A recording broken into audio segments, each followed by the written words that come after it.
वेदप्रिये वेदान्तर्गतवासिनी जनप्रिये जगत्कल्याणकारके कदम्बवनवासिनी कात्यायनी कनकाम्बरधरे कनकदुर्गे तव सुप्रभातम्।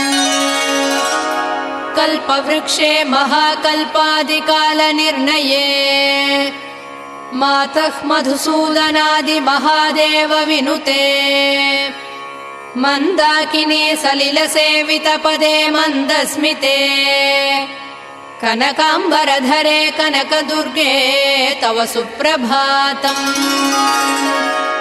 शिववामभागे शिवे शैवेतरसेवितपदे विजयदुर्गे महादुर्गे हे जगन्मातृके जगदाम्बिके जाह्नवी सखी